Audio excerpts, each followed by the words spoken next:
Türkmenistanda bağ ekmek çäresiniň nowatdaky tapgyryna heniz resmi derejede girişilmese de Lebap vilayetinde bu işler eýýän başlandy. Azatlyk radiosynyň bu barada habar berýän Lebaply habarçysy bağ nahallaryny oturtmak çärelerini edara kärhanalaryň işgärleriniň gatnaşmagy ýa-da özlerine derek hakyny adam tutmagy mejbur edilýändigini aýdýar. Lebapda bağ ekmek çäresi şu aýyň ilkinji günlerinde başlandy. Bu çäre vilayetiň büdjet işgärleriniň tas ählisi şolsanda zawod fabrikleriň işgärleri halyçy aýal gyzlar, molimler we lukmanlar gatnaşdyrylýar. Olar ýa çäre gatnaşmaly ýa-da özlerine derek hakyny işçi tutmaly bolýarlar. Üstesine de olar öz işini berja etmeli bolýarlar diýip gidlilik şertinde söhbetdeş olan habarçy 10 martda gurrun berdi. Habarçy büdjet işgärleriniň bu işçiler üçin günde 20-30 manat tölemeli bolýandygyny we olaryň bu çärelerden ören nägiledigini aýdýar. Şol bir wagtda habarçy olaryň işden çykarylmakdan alad edip bu barada edara ýolbaşçylaryna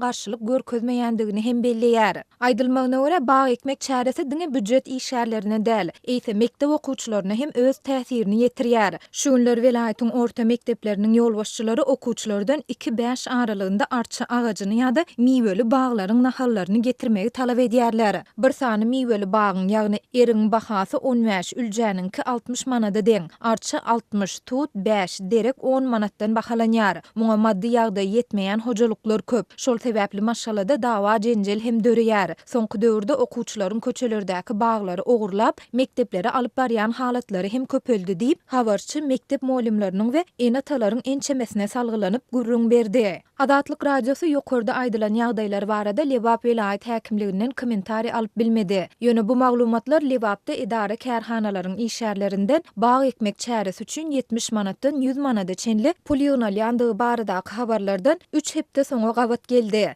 Belläp geçdik Türkmenistanda her ýylyň 21-22 martynda Nowruz bayramy bellenilip, bu günler resmi taýdan dinç günler diýilip elan edilýär. Ýöne muňa garamazdan bu günlerde ýurdun vilayetlerinde we paýtaxt Aşgabatda edara kärhanalaryň işgärleri we ýokary okuw jaýlarynyň studentleri ýowara çykarylýar we bağ nahallaryny oturtmaga mejbur edilýär. Bu habarlaryň fonunda Azatlyk radiosynyň habarçylary we yerli synçylaryň ençemesi büdjet işgärleriniň studentleriň we okuwçylaryň hasabyna satyn alynýan bağ nahallarynyň aglawa böleginiň ýydegsizlikden guraýandygy barada indi ençeme ýyl bäri habar berip gelýärler. Iň gynandyrjy ýagdaý ekilýän baglaryň aglawasy düýp tutman guraýar. Hakykatda garaşsyzlygyň ilkinji ýyllaryndan bäri her ýyl millionlap bağ ekilen bolsa, Türkmenistan häzir Şwitsariýa bolmaly diýip Lebaply bagdan Azatlygyň habarçysyna aýtdy.